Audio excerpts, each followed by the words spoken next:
and gentlemen, let's go.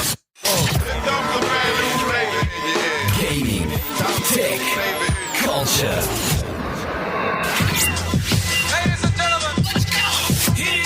You're listening to the Cool Black Nerd Podcast, presented by Say What Radio. Hello, everybody, and welcome to episode number 30 of the Cool Black Nerd Podcast, Zinc. I'm your host, Jules. I'm joined, as always, by our co-host, Justice. How are you doing today? Doing good. 2022 is shaping up to be one of those great years. Well, I'm glad it's working out for somebody. That's real good. I'm happy for you. My Thank year, you. it's okay. It ain't the best. It ain't the worst. It's all right. But I just hope everybody feeling good and feeling great on today. Yes. And I'm going to jump right into it because there's been a lot of acquisitions and mergers and companies buying companies in the gaming world. Yep. And I think the biggest purchase, we got to start with this one. It's got to be Microsoft buying Activision Blizzard. I swear it's like they were listening to our podcast. So, in the last episode, we were talking about all the stuff, that had come out, top stories, especially gaming stories, and Activision, that whole debacle of a year of every skeleton in the closet falling out, people tripping over 'em. And then Microsoft was like, you know what? We're going on the shopping spree. Y'all on the 99-cent aisle? Let me go pick that up real quick. Yeah, they sure did for $70 billion. Man. They went to the $70 billion store and they came back with Activision Blizzard. I'm going to go over just a small list of the games that Activision Blizzard is responsible for. So you have Call of Duty. Yes. Huge. Overwatch. Huge. Diablo. Huge. Warcraft. Bigger than huge. Candy Crush. I mean, it's a mobile game. Probably bigger than Warcraft. Probably. So that's a gigantic acquisition for them. And then with everything going on, it seems like that probably, according to, reports and stuff, this has been going on for a while. But what was the previous purchase for someone? Bethesda?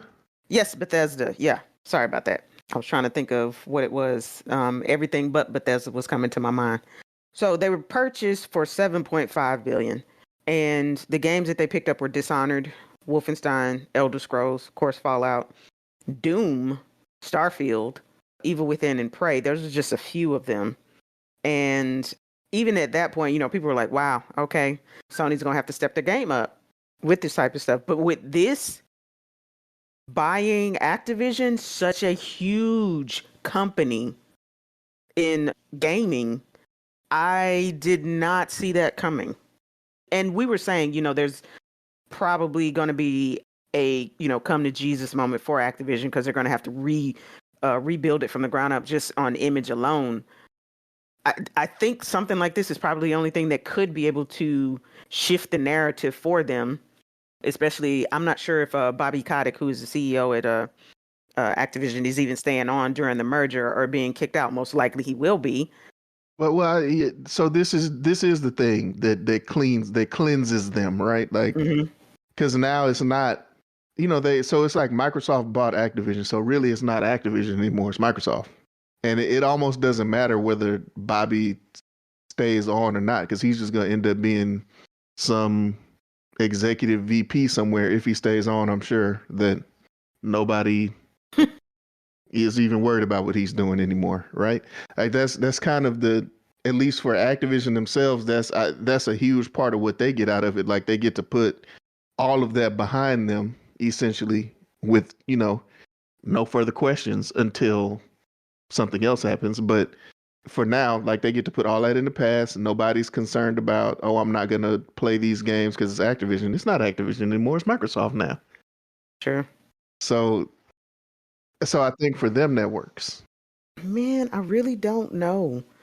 Of course, it puts them in a better light. It puts them in a better position and allows them to be able to reshape, where they're going. And it does give them a North Star to get to a better place. Because honestly, with the way that things were coming out, and like we were saying about the stuff that's happening in the gaming industry, it's just seeming to be that it was just kind of prevalent behind the scenes throughout the entire thing. For this amount of money, if I'm Microsoft, I'm like, y'all better shape the fuck up. I'm sorry, I didn't mean to say it like that. It's 70 billion. For Microsoft, I'm sure they will try to get them in shape, so to speak. There, but I don't think that that's their concern. Yeah, you're right. Because now, like I said, now it's Microsoft. Like you're not. It's almost when it comes to something like that, Microsoft is almost bulletproof. Like Microsoft might have other issues from a politics or the office games that you have to play to get promoted and stuff, but they're not looking at like sexual assault allegations and things like that. Very true. So I think they'll be okay on that front. What I think though, and is a concern of mine, is that a lot of these games are going to be exclusive now. Like Diablo, Overwatch 2, Doom, whatever other games might be in development. I think those games are going to be exclusive. And I know that we've had some friends that we discussed it with. They were saying that, oh, you're crazy. Like they're not going to put Call of Duty only on Xbox and PC. And I'm like, well, sure, maybe not the ones that are already under contract to be multi-platform. Like those might not, but think about it this way. Games in the future are definitely going to be exclusive. You don't pay $70 billion to let Sony still have some of your most popular games, right? And even the games that are now not exclusive, think about it this way. So what the next Call of Duty that comes out? So I'm Microsoft. You know what I'm going to do? I'm going to put it on Games Pass where it's, what is it, $10, $15 a month? Yeah. And you can play all these games, but I'm going to put it on Sony for $70 all at once. Like you're just going to have to pay $70 to buy it. Like Sony, which obviously is working on their own streaming service. I can tell you what games are not going on their streaming service. Activision, Blizzard, Bethesda, Microsoft, them games not going on there. Yeah. And then also think about it like how, then you also think about like, okay, so what does Apple do? So think like Apple has all of these products. Most of their best stuff, you have to have an Apple product. But even the stuff that is multi-platform, they make the experience on those other platforms so bad that a lot of people will say, you know what, the hell with it. I'm gonna just go get an iPad or something so that this works. And I think you'll probably see that with these games. I can see a world where Call of Duty on Xbox has more multiplayer maps, more weapons, more whatever, better campaigns somehow versus what's available on other platforms, to the point that people say, you know what, I'm gonna just go get an Xbox. F it. I'm wondering if they're kind of thinking a little bit further ahead, where these games are just on the pass and it allows them to have access more to that, and they're licensing it out to Sony. You know, you have to give us a piece of this to be able to have these games on your system through our pass only. You know what I mean? Not necessarily where it's hardware specific.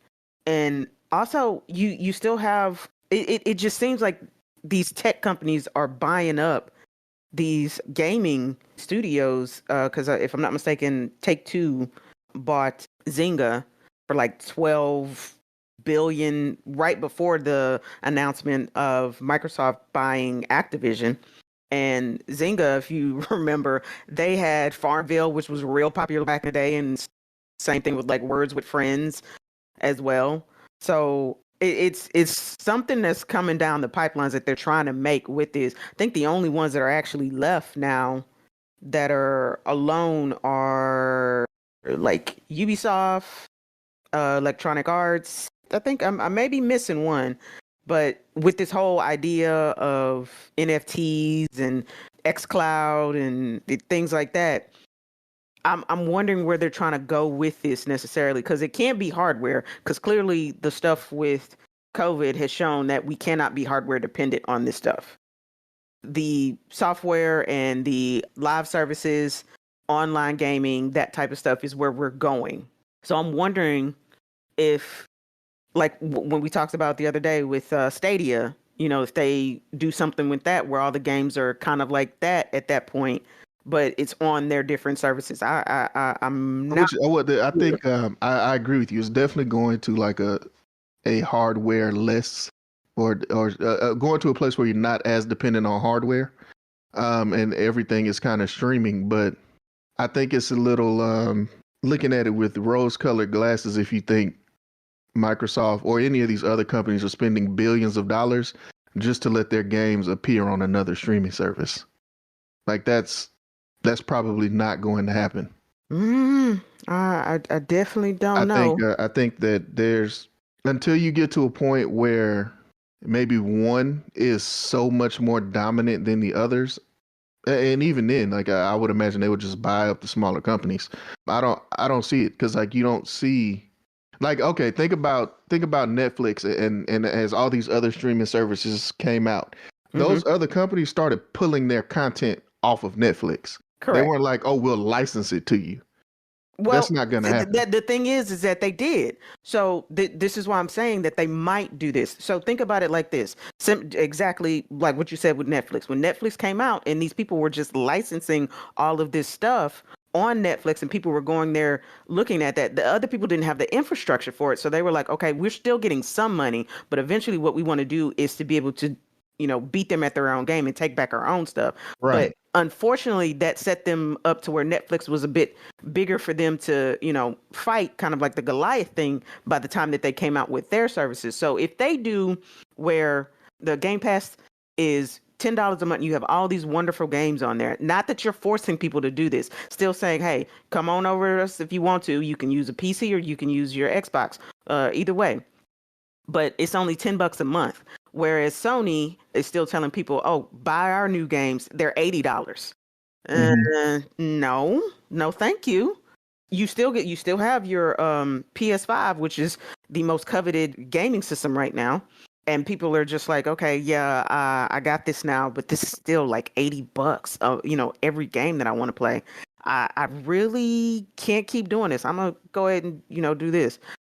And Microsoft is big enough to take a loss on this for a while, to the point where eventually Sony's going like, okay, we got to do something, or we got to stop making these games at $80 a month. Let's come out with our own service. Again, they both go back and forth on that. I don't think that it'll be specifically where Microsoft, because they learned that the hard way back when they did the Xbox reveal. I think it's like for Xbox 360, and they were just saying, oh, you can't do this way. For gamers, they like the option. Don't tell me I got to do it your way, period. Let me come to this conclusion on my own. So I really, really think that they won't push them that way. But keeping it at that $10 a month is looking mighty, mighty good against $80 for every single game that I have to buy. So I think it'll shake out a little bit like that rather than them forcing them to do that. Plus, honestly, they're already being investigated on whether or not this deal will go through, because it would put them in such a monopoly type situation. It could, but I mean, to that end, the CEO has already come out, and he's right. At least based on some of the articles that I read, he's right that even with them buying Activision Blizzard, they're currently the number 3 company. True. They would still be number 3. True. I mean, maybe they get caught up in an antitrust suit, but I doubt that it'll work. And even then, they'll just make some concessions. Like they'll be like, oh, okay, we'll sell the Candy Crush part to somebody, and that'll still go through. I think what I'm saying is, let's think of, when we talk about Netflix and how all these other services came up afterwards, what I want you to think about is like, okay, think about how Netflix used to have those Marvel shows, right? Then Disney bought Marvel, and they stayed there for a while. They had maybe another season. Then Disney said, hey, we're launching Disney Plus, and we taking them shows off Netflix. Cancel that. So that's what I mean when I'm saying like it's gonna get to a point where, sure, there'll be some things that are cross-platform for now, and maybe even into the future a little bit. But at some point, as this competition really heats up, they're going to say, hey, yeah, you just can't play Call of Duty on PlayStation. And PlayStation will likely say, and we're going to talk about this in a second because they purchased Bungie. Yep. We'll say whatever games, because I know they've already said Destiny's going to stay cross-platform, and I think Destiny probably has to due to contracts. I don't think they're just being nice about it. Whatever games Bungie is working on now that are not Destiny, they're not going on Xbox. True. Like that, like they might be on PC. They're not going on Games Pass or Xbox though. And even with them purchasing Destiny now, Destiny used to be on Game Pass. Yes. Not anymore. That is true.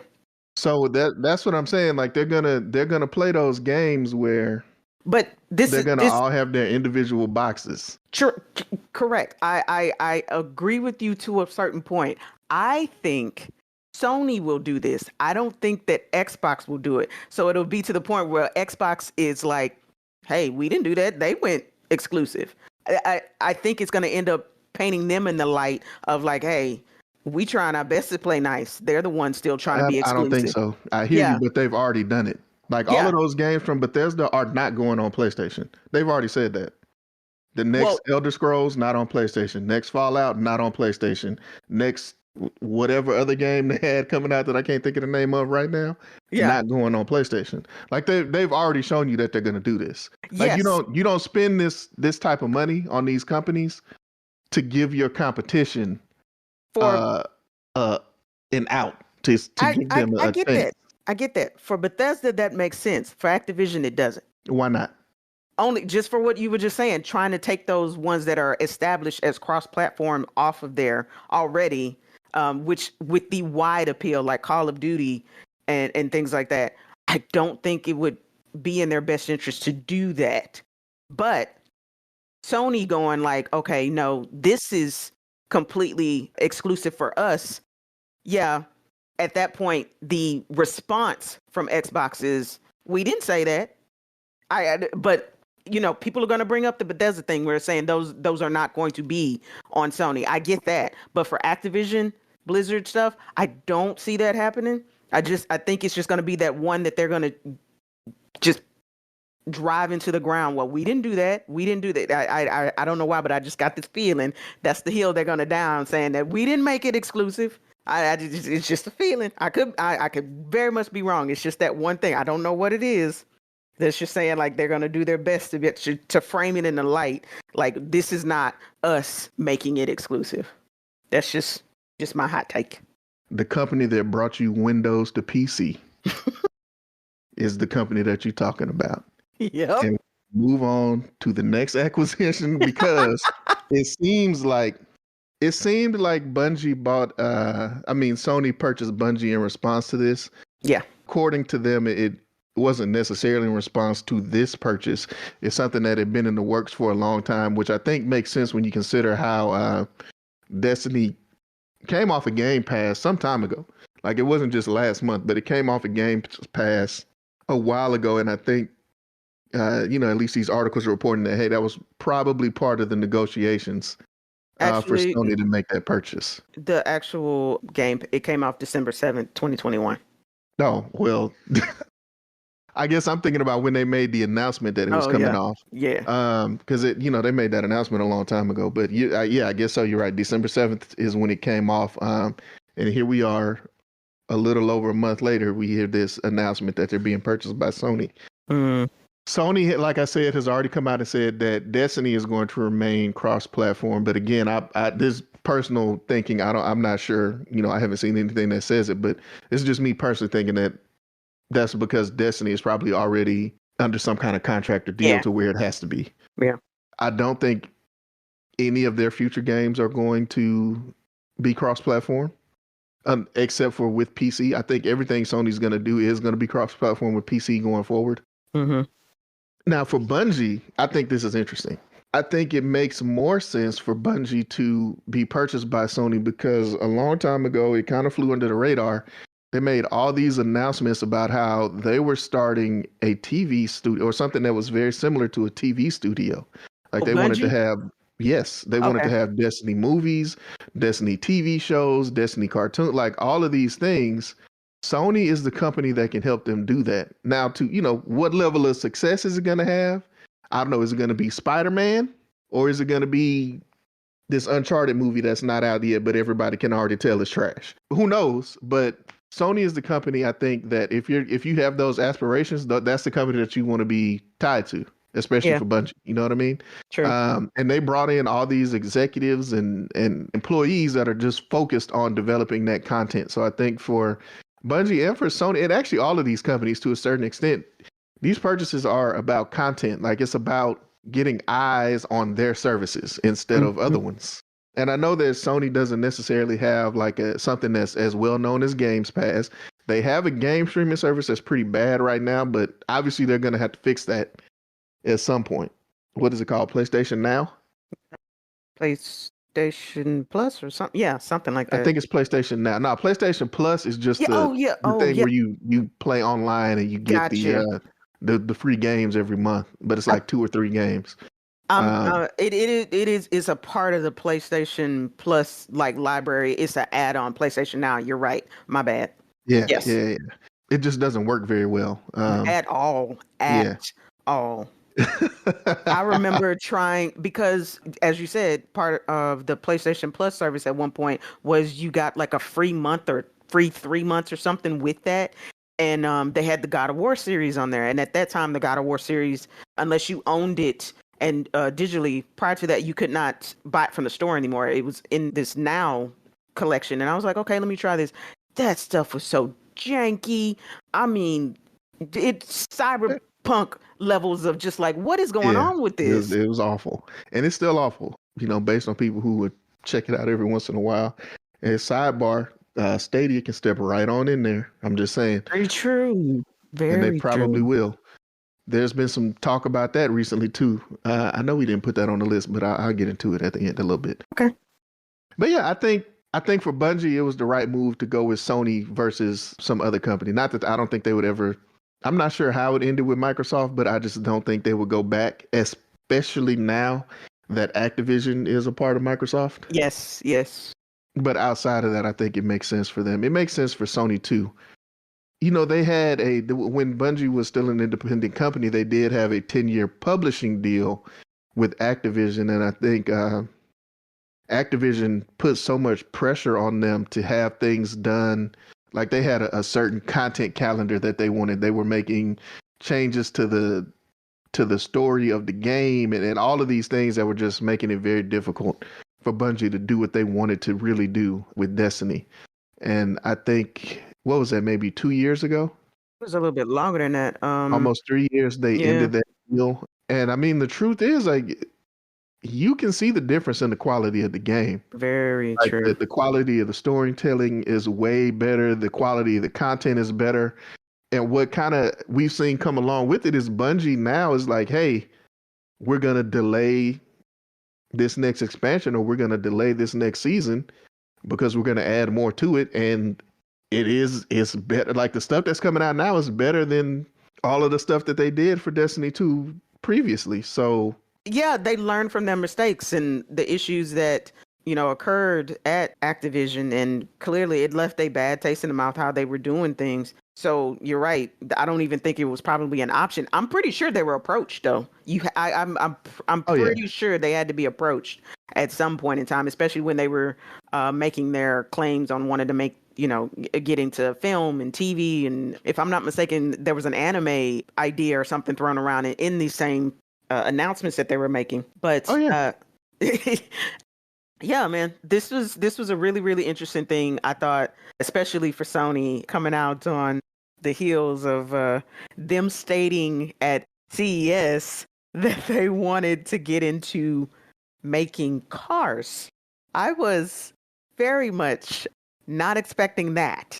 And CES is a consumer electronics show. They held it, I believe it was in January of this year. Yeah, it was in January. It was significantly scaled back due to, obviously, COVID still going on. I'm trying to think of when they announced. I know they announced it like again this year. I'm saying again because I've heard this before about Sony making a car. Before it was like, we would like to look into it. They were drawing concept cars. This CES show, they were like, no, we have gone ahead and made a company. We branched off, made a company. We are going to be making cars. And they showed 2 vehicles. I was genuinely surprised. I thought it would continue. every CES show, they really, really do amazing like fanfare over these concept cars. Like if anybody took a look at the concept car that they did for, I believe it's Cadillac, that is so futuristic. It is so much looking like something out of either Aliens or Blade Runner. It is really, really futuristic. And then when Sony came out with their car, I no lie, saw that come out on the stage and was like, y'all working with Tesla? No? Yeah, I was just about to say, I'm looking at these pictures. These cars definitely look like some Teslas. Yes. I mean, that's cool, I guess. It is. I hope it works out. There's two things. There's two things that I always have a problem. Well, one thing I always have a problem with these concept cars. The production cars don't never look like the damn concept At all. So so Cadillac came out with that beautiful, beautiful vehicle. We'll never see that thing. They're gonna come out with some old box with wheels on it, talking about this is the car that we showed y'all. No, it's not. You're lying. But man, I mean, hey, these cars, they look all right. They do look like Teslas, but they also look good. So I'm not really hating on it. I like that sunroof. I mean, hey, if they come out with it and it works and people can afford it, I'm not mad at it. Yeah. I have to say, because they've been talking about it for a while. Yeah. I was genuinely intrigued by that, and I'd like to see more of it. I'm very much here for it. Thing that kind of blew up TikTok at the show was BMW's car. And I have to say that has to be something that it is very cool for the looks and things. I don't know how practical this is going to be in actual production cars and out on the road. It would freak me the fuck out if I saw it. Not going to lie. But the color changing car where essentially the entire car is like wrapped in these panels of what you see in e-readers. And the car changes from white to like a dark gray to black almost. And even if I'm not mistaken, the wheels do too. Yeah, the wheels changed as well. But the you know what? I did find out that dark gray color was actually a pattern. It just didn't look like it on people's cell phone cameras. Gotcha. See? Yeah. That's cool and all, but I don't know. It looked cool. It's definitely attention getting. I'm kind of with you. Like, how practical is that though? Yeah.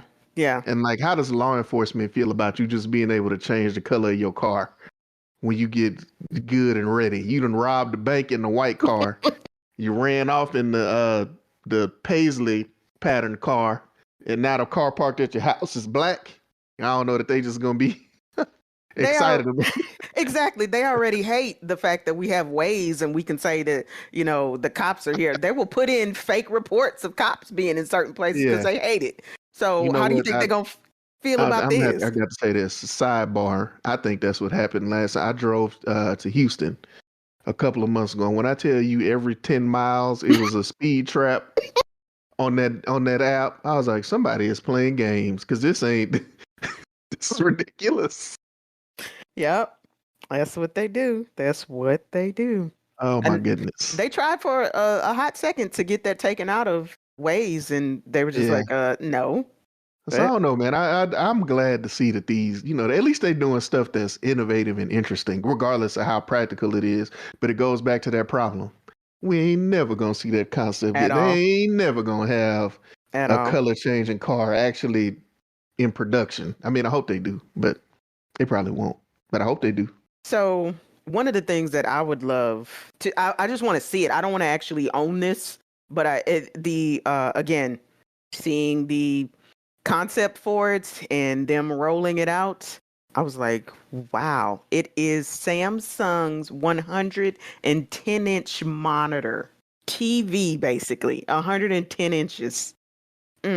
Like a monitor for a desk? And it's not going to be like a desk. It's an LED like TV, basically. They're like, it'll be around 150,000 for it. So, man, that's crazy. Yeah. You know what? That is a thing I would like to see. I would like to see it. Yeah, I just want to see it. I definitely wouldn't own it. Like, I would just say, why don't I just get a projector? But and just project it on my wall. Because how do you even mount a 110-inch? Because you can't just have that sitting on the. Like it You would know, have to sit on the floor if you put it. you definitely cannot mount that, and even if you did have to mount it, I'm really afraid, that would end up pulling out it would have to be on a stud, but how many studs would it? That's a Oh, lot. this would Come have to on, be man. on.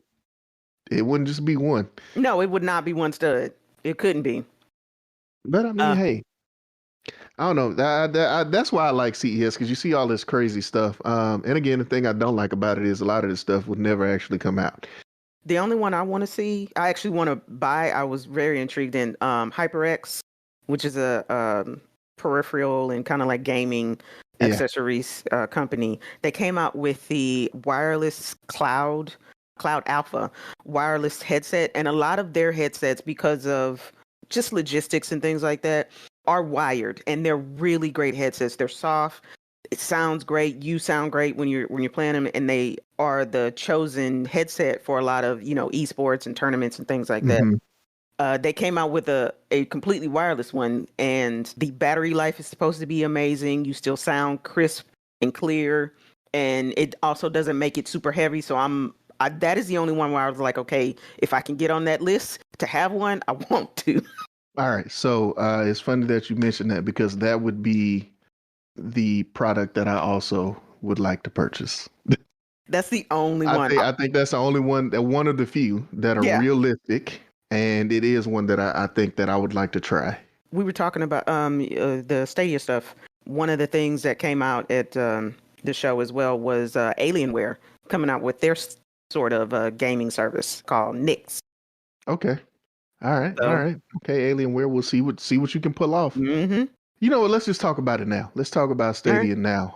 So there's, and this is probably within the last few days that I've seen these reports coming out about Stadia. The employees, and they're not complaining about it, but they're saying that now probably 80% of their work is no longer dedicated to the consumer facing part of Stadia. So they have a product, I can't remember if it's called Stadia Stream or Google Stream, that they've been licensing to other companies, and they're working on integrating into other companies' platforms in order to be able to stream video games and other content. It is called Google Stream. It's Google Stream. Okay. Google Stream. Making use of that to take advantage of it. And some of the companies that they listed, and I know we talked about this one a long time ago, AT&T letting people play Batman Arkham Knight online just in a browser was actually powered by, I guess, Google Stream now instead of Stadia. Mm-hmm. I'm talking about Peloton actually coming out with a game that people will be able to play from their bikes or treadmills that's going to be powered by Google Stream. And then you start thinking about, well, where do these other companies go? Like Sony has a trash streaming service that we mentioned earlier. Maybe they license that technology from Google. Maybe even Alienware. Maybe Nix is Google, and nobody really, they just license that tech, and you don't really know that. That'd be interesting. I just think I think that's where it's going. I think that's where what used to be Stadia, I think that's where it's going. They still have it kicking around a little bit as Stadia, facing consumers. They still come out with, if you had a subscription, you get so many games for free per month. But yeah, they've definitely just kind of gave up on developing their own games. Let's put it that way. And spending money to have, various content providers put their games on Stadia. Like it seems like if they want it there, it doesn't take much to get it there. Like Ubisoft still puts everything on Stadia. A ton of independent, like really small studios putting games on Stadia. But yeah, I think the future of Stadia is Google Stream. And you'll never know that you're playing Horizon Zero Dawn in your Sony car and it is 100% streaming through Google servers. I think that's what it's going to be. I agree. Again, this is something that it looks like was going to take over no matter what. Google just, it'd be funny if they did this all to be like, okay, this is what we can do with it. The consumer side we knew was not going to work, but enterprise is where we were thinking the entire time. And Maybe so. Like, maybe you're right. Maybe they did just do Stadia to be like, hey guys, look at it. It works. Yeah. Yeah. And now we just gonna fade into the background. That'll be $2 billion, Sony. Thanks. Thank you for the memories. Yeah. Speaking of Sony, I did see now, again, this is, I think, to your credit, where they're trying to do more of the online thing and, be a little bit more accessible, especially with the PC crowd. Them being able to link your account from PlayStation to Discord. And when I saw that, I was like, that's interesting. Because for the longest time, they were like, nope, not going to work. Don't want to do it. Don't care. Yeah, like they were just trying to force everybody into whatever that Sony chat is called. Yeah, I'm glad they did it. I mean, that's good. Has anybody purchased Discord yet? Because if they haven't, Sony might be circling the wagons on that one. This is total speculation, guys. But be on the lookout. Sony buying Discord. I'm just throwing that out there. And looks like last year they walked away from talks from Microsoft buying it. So could this be a cool black nerd exclusive where we're like, it ain't exclusive. No. A pick where we got exclusive. Yeah, where we're just like, hey, be on the lookout for this. We told you first. Yeah, that's what I'm saying. That's all I'm saying. I'm saying be on the lookout. I could be 100% wrong, and Amazon might buy them. I'm just saying. Oh Lord. Be on the lookout for Sony buying Discord. Yeah, they completely walked away from it in wow. Okay. Before we wrap this up, I just have to say one of the dumbest things that I saw that came from the electronics show, a voice activated smart mirror. What does it do? Because I'm not ready to call it dumb just yet. Everything your Alexa does. Does it have a screen on it, or it just talks back to you? Just talks back to you. Okay, that's dumb. That's dumb. If it was one of those mirrors that had like a little monitor and you could look up and see the weather for the day or see your schedule, that'd be dope. But if it's just Alexa in a mirror, that's dumb. I think that's where they want to go with it. But right now, yes, it is just a mirror that does everything that Alexa pretty much does. It streams the music, gives you all your updates. You can listen to your podcast, all that stuff, or your Nest Mini or whatever that you have, whatever smart home you have. Yeah, so that I'm not with it. It is dumb. I'm with you now. So yeah, I guess we'll wrap it up here. One thing I do want to say though is, as we've had all these conversations about these companies buying each other and these, all of these game streaming services and whatever else, something that I read in an article today, I think kind of sums it all up. There was a point where the Netflix CEO said, the truth is their competition is not HBO. Their competition is Fortnite. And they're talking about competing for people putting their eyes on their services instead of another one. So I think that's where you have to look at how all of these acquisitions are going down. That's interesting. I like that. Wow. I didn't even think about it like that.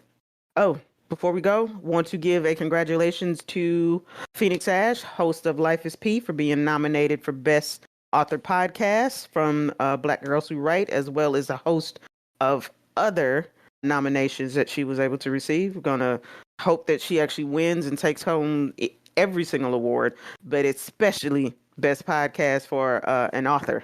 I think she got it.